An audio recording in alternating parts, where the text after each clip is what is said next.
యేసుక్రీస్తు నామములో మీ అందరికీ మా హృదయపూర్వక వందనాలు. దేవుడు మరొకసారి ఈ సమయం ఇచ్చినందుకు ఆయనకి మహిమ ఘనత ప్రభావం కలుగును గాక. మనము అనేకుల్ని శిష్యులుగా తయారు చేయాలి అన్నదే మనం మాట్లాడుకుంటూ వచ్చాం. కనుక ఆయనను ఎన్నుకున్న వారందరూ, యేసు ఎన్నుకున్న వారందరూ బోధకులకు అయినట్టుగా మనం చూస్తున్నాం. చాలామంది రాతి స్వభావం గల వారిని కూడా యేసయ్య వారిని అనేక విధాలుగా నేర్పించి వారిని శిష్యులుగా తయారు చేసినట్టు చూస్తున్నాం.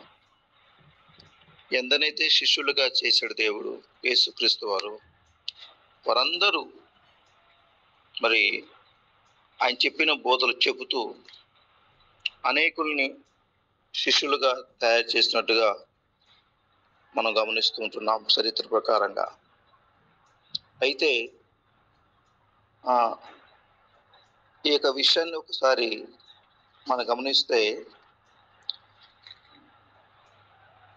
యేసు తన శిష్యుల్ని ఎలా శిక్షణ ఇచ్చాడు అనేది మనం గమనిస్తే, ఆయనైతే ఏమైతే బోధించాడో ఆ బోధల ప్రకారంగానే తన తోటి వారందరూ నడిచినట్టు కూడా మనం చూస్తూ ఉంటాం. ఇక్కడ మనం గమనించవలసిన మాట ఏంటంటే, తిమోతి రాసిన పత్రికలో పౌలు తిమోతిని ప్రోత్సహిస్తూ, నీవు అనేక సాక్షులు ఎదుట నా వలన విన్న సంగతులను ఇతరులకు బోధించుటకు సామర్థ్యం గల నమ్మకమైన మనుషులకు అప్పగింపము అనేది మనం జ్ఞాపకం చేసుకుంటున్నాం. కనుక నమ్మకమైన మనుషుల్ని మనము తెలుసుకొని వారికి శిష్యరికం ఇవ్వటం వలన వారు క్రీస్తు పరిచర్యలో ముందుకు నడవగలరు. అంతేకాకుండా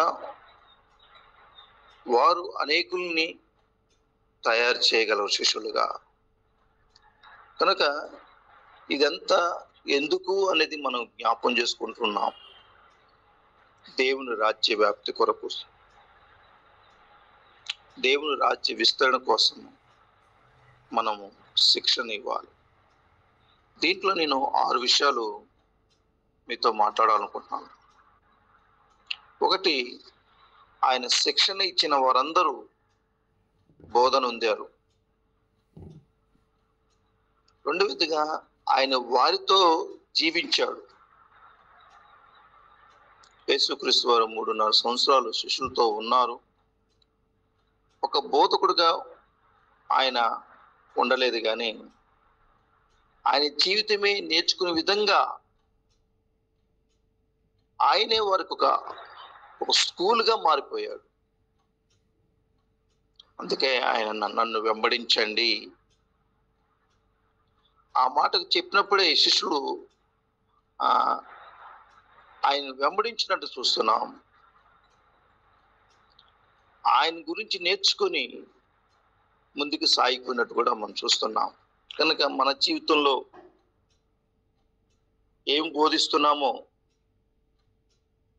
మరి మన జీవితాన్ని ఇతరులకు చూపించే విధంగా ఉంటూ అనేకుల్ని దేవునికి నడిపించవలసిన బాధ్యత మనకున్నది. రహస్యంగా ఉండే అవకాశము మనకు అవసరం లేదు. మన జీవితం ఏమున్నదో క్రీస్తుని బట్టి మనం చూపిస్తే వారు కూడా గమనించి చూసుకుని క్రీస్తు నడిచే వారుగా, దేవుణ్ణి ఘనపరిచేవారుగా ఉంటారు. మూడవదిగా, సంపూర్ణ విధేయత ఆయనకు అవసరం. సంపూర్ణ విధేయత ఆయనకు అవసరం. ఆయన శిష్యుల యొక్క సమర్పణ ఎలాంటిదంటే అది వెల చెల్లించలేనంతగా వాళ్ళ విలువను, వాళ్ళ ప్రయాసను ఆయన గుర్తించాడు.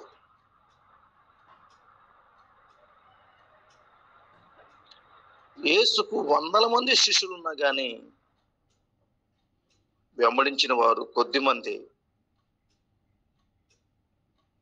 అంటే వారు ఇష్టపూర్వకంగా దేవునికి విధేయత కలిగి సంపూర్ణమైగా ఉంటూ ఆయన మార్గంలో నడిచారు.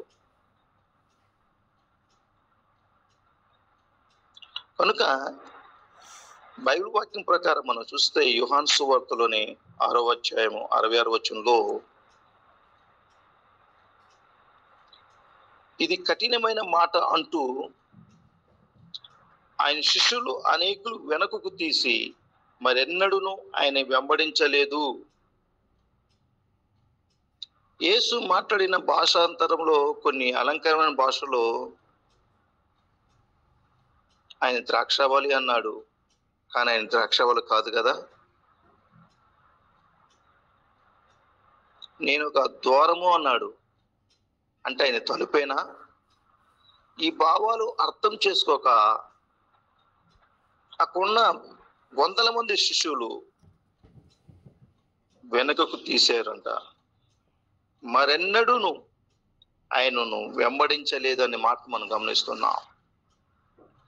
కనుక సంఘము జయముందే విధంగా ఉండాలనేది ఒక the master plan of the evangelical అనే ఒక బుక్స్ లో నుంచి వ్రాయబడిన మాటలో మీతో మాట్లాడాలనుకుంటున్నాను. సంఘము జయముందిగా ఉండాలి, అనేక మందిని శిష్యులుగా చెయ్యాలి. ఒక నాయకుడు వెంబడించలేకపోతే ఒక వ్యక్తిగా నాయకుడిగా కాలేడు. తన శిష్యులకు శిక్షణ, అధికారాన్ని గౌరవించడం నేర్పిస్తే అనేకులను ఆ విధంగా చేయగలడని the master plan of the evangelical అనే బుక్స్ నుంచి రాయబడిన మాటను మీకు చెప్తున్నాను. యేసు ప్రభు తన తండ్రికి విధేయత చూపించాడు. అదే సంపూర్ణ విధేయత ఆయనకు అవసరం. యేసుక్రీస్తు వారు కూడా తన తండ్రికి సంపూర్ణమైన విధేయతకు చూపించాడు. కనుక మనమందరము, నువ్వు నేను, ఆయన అధికారం క్రింద ఉండి, ఆయన అధికారం కింద ఉన్నట్లయితే నిన్ను నన్ను చూస్తున్న యవనస్తులు దేవుని చిత్తానికి విధేయత చూపేవారుగా సంపూర్ణంగా దేవునికు రాగలరనేది ఇక్కడ మనకి తెలియజేస్తున్న మాటలు. సంపూర్ణ విధేయత చూపించటం వలన ఇతరులు నిన్ను చూసి దేవునికు రాగలరు అన్నది మనం జ్ఞాపకం చేసుకుంటున్నాం. 4వదిగా తనను తాను పరిపూర్ణంగా అప్పగించుకున్నాడు యేసుక్రీస్తు వారు. శిష్యుల కొరకు తను సమస్తాన్ని ధారపోశాడు. తన జీవితాన్ని బాహాటంగా చూపించుకున్నాడు. ఆయన రాజుగా అక్కడ మాట్లాడలేదు, రాజుగా ప్రవర్తించలేదు, కానీ ఒక సేవకుడుగా, దాసుడిగా తను అప్పగించుకున్నట్టుగా మనం చూస్తున్నాం. మార్కు సువార్త 9వ అధ్యాయము 35వ వచనం ఉన్న మాట మనం చూస్తే, మార్కు సువార్త 9వ అధ్యాయము 35వ వచనం, అప్పుడు ఆయన కూర్చుండి 12 మందిని పిలిచి ఎవడైనను మొదటి వాడై ఉండగోరిన యెడల వాడందరిలో కపటి వాడును, అందరికీ పరిచారకుడే ఉండవాలని చెప్పి. కనుక యేసుక్రీస్తు వారు బోధించిన మాటలను ఒకసారి మనం గమనిస్తే, మొదటి వాడే ఉండగోరిని ఎడల వాడందరిలో కడపటి వాడును, అందరికీ పరిచారకుడే ఉండవలనని ఇక్కడ మనకు హెచ్చరిక ఇస్తున్నట్టుగా మనం చూస్తున్నాం. కనుక ఎవరు గొప్పవారుగా ఉంటారంటే దేవుని సన్నిధిలో తగ్గించుకున్నవాడే, చిన్న బిడ్డల మంటి మనస్సు కలిగిన వాడు, తగ్గించుకున్నవాడే ఆయన సన్నిధిలో గొప్పవాడన్న మాట కూడా మనం చూస్తున్నాం. అందుకే మత్తయి సువార్త 20:26-28 కానీ చూస్తే, మీలో అలాగుండకూడదు, మీలో ఎవడు గొప్పవాడే ఉండకూరు వాడు మీ పరిచారకుడై ఉండవలను, మీలో ఎవడు ముక్కుడై ఉండకూరునో వాడు మీ దాసుడై ఉండవలను. అలాగే మనుష్య కుమారుడు పరిచారము చేయించుకున్నట్టుకు రాలేదు గాని పరిచారము చేయుటకు అనేకులకు ప్రతిగా విమోచన క్రయదానముగా తన ప్రాణమునిచ్చుటకు వచ్చినని చెప్పాను. కనుక తను తాను పరిపూర్ణంగా సమర్పించుకున్నాడండి. ఇక్కడ గొప్పవాడై ఉండాలని వారు పరిచారకుడై ఉండాలని చూస్తున్నాం. ముఖ్యుడిగా ఉండగోరు వాడు దాసుడై ఉండవాలన్నట్టు చూస్తున్నాం. యేసుక్రీస్తు వారు ఆయన మనుష్య కుమారుడుగా వచ్చి పరిచర్య చేయించుకోవడానికి రాలేదు కానీ పరిచారం చేటుకును, అనేకులకి పాప విమోచన కలుగు చేటుకును, ఆయన రక్తదారము చేటుకును, తన ప్రాణం నిచ్చుటకు వచ్చినట్టుగా మనకి ఇక్కడ తెలియజేస్తున్నట్టుగా చూస్తున్నాం. కనుక ప్రభునందు ప్రియమైన దేవులారా,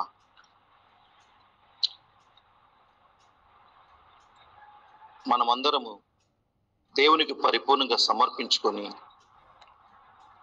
మన ప్రవర్తన ప్రభువును బట్టి లోబడినట్లయితే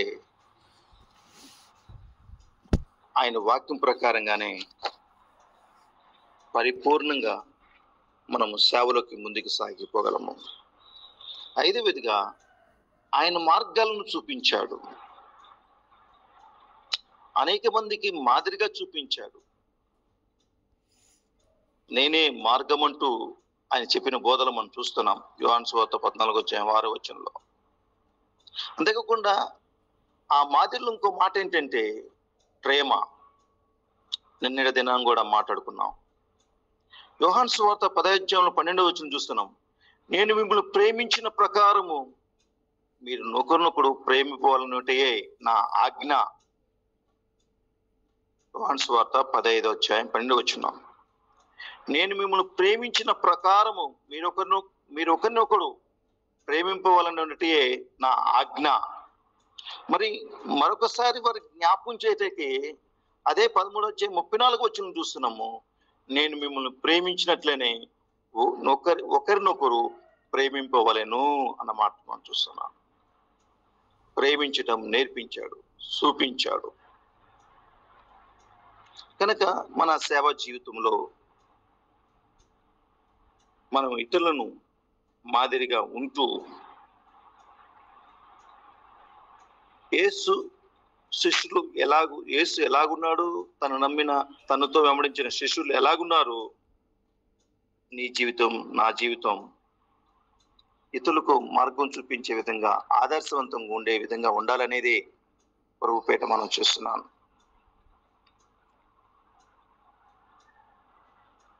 ఆరవదిగా ఆయన బాధ్యతను అప్పగించాడు. ఆయన తన బాధ్యతలను అప్పగించాడు. మత్తయి సువార్త 10:8 మనం చూస్తే అక్కడ రాయబడిన మాటలు ఒకసారి గమనిద్దాం. మత్తయి సువార్త 10:8, రోగులను స్వస్థపరచుడి, చనిపోయిన వారిని లేపుడి, కుష్ఠరోగులను శుద్ధులుగా చేయుడి, దయ్యములను వెళ్ళగొట్టుడి, ఉచితముగా పొందితిరి ఉచితముగా ఇయ్యుడి.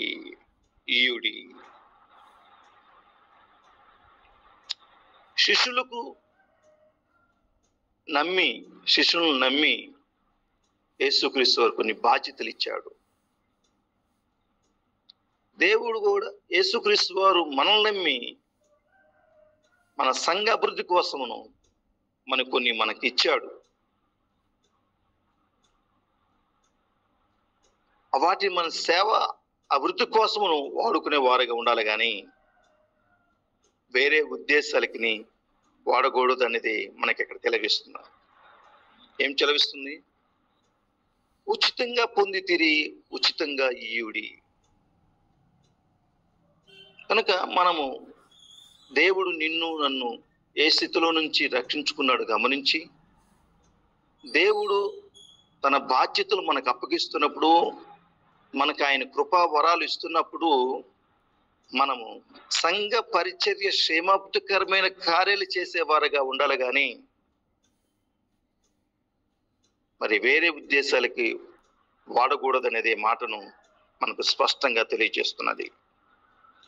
శిష్యులు తయారు చేయడం అనేది అంత తేలికైన విషయం కాదండి. అంతేగా కొన్ని సందర్భాలు చూస్తే షాప్లో కాడికి వెళ్తే హోల్సేల్గా కనబడుతూ ఉంటాయి. ఇది హోల్సేల్ అంగడండి, కొట్టండి అని చెప్తూ ఉంటారు. కానీ శిష్యులు కూడా హోల్సేల్గా మనం తయారు చేయలేం.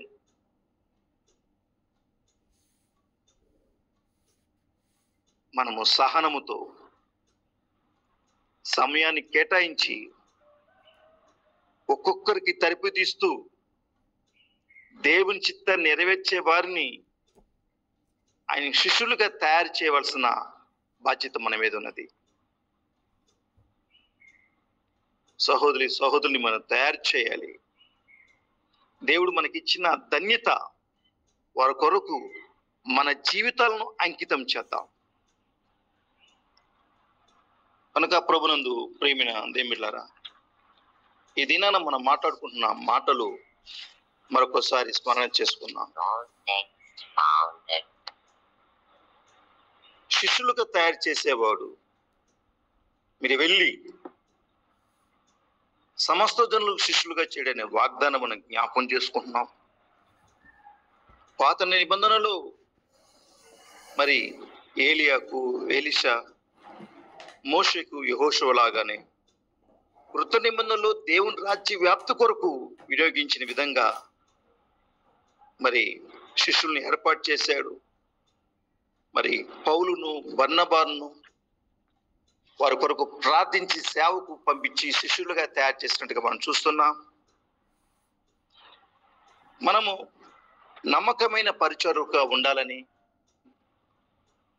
మనము దేవునికి ఇష్టమైన వారుగా ఉండాలని, శిష్యుల యొక్క బాధ్యతలను మనం మర్చిపోకుండా ముందుకు నడిపించాలని, మరి ముఖ్యంగా గృహ నిర్వాహకులలో ప్రతి వాడును నమ్మకమైన వాడవై ఉండవలను అన్న మాట మనం చూస్తున్నాం. 1 కొరింథీ రాసిన పత్రిక 4వ అధ్యాయం 1 నుంచి 2 వచ్చిన వరకు చూస్తే, గృహ నిర్వాహకులలో ప్రతి వాడును నమ్మకమైన వాడవై ఉండుట అవశ్యము అన్న మాట మనం చూస్తున్నాం. అంటే ఇంటి పనులను, శుభ్రత విషయంలో, ఆహార సరఫరా చేయటంలో, పిల్లలు సంరక్షించటం లాంటి బాధ్యతలను నిర్వర్తించే వ్యక్తే ఈ యొక్క గృహ నిర్వాహకులుగా బాధ్యత.